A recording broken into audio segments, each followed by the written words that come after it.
you ever go into the supermarket and you see these people like at the end of the aisle and they're demonstrating some food product there, like it could be, you know, cheese or, you know, some kind of sausage or something like that. Yes, Well, I had a yes. case like that this morning. Okay.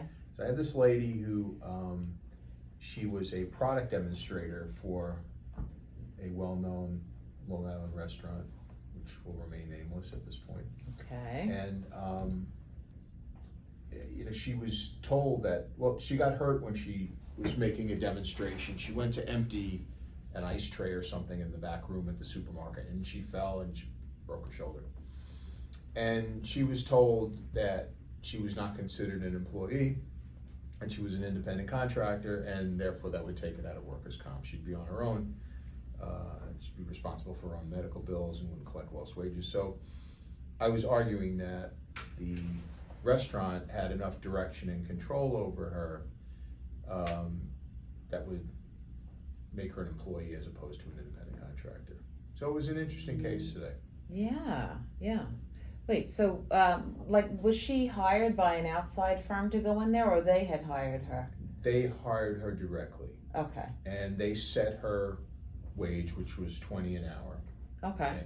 And they paid her a travel expense if she had to go out to Eastern Long Island, like if she had to go out to the Hamptons or something, to a supermarket out there, they'd pay her a little extra travel bonus.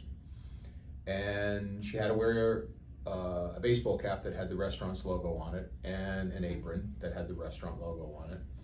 And they supplied the product. They supplied, I think she was making like chicken meatballs or something like that. Okay. It was, one was gluten-free, one was, you know, one was not.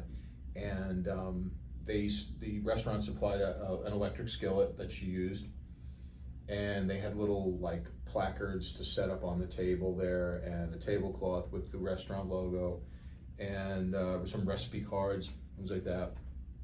And you know, my point was that there was enough direction and control here by the employer that she would become an employee as opposed to an independent contractor. And they set her schedule, you know, yeah. Right, I was gonna ask you, did they set her schedule? Like, was she allowed to have much leeway over her hours?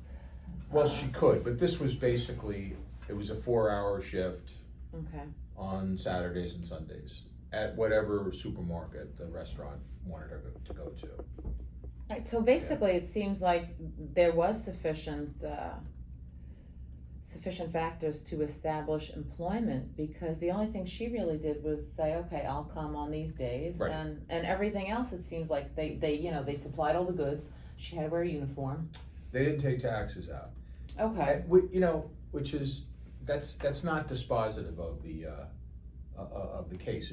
Just because they don't deduct taxes and just because they call you a 1099 worker, it doesn't mean you're an independent contractor. They can call it whatever they want, but if there's certain, you know, as we call it, indicia of employment, then you're yeah.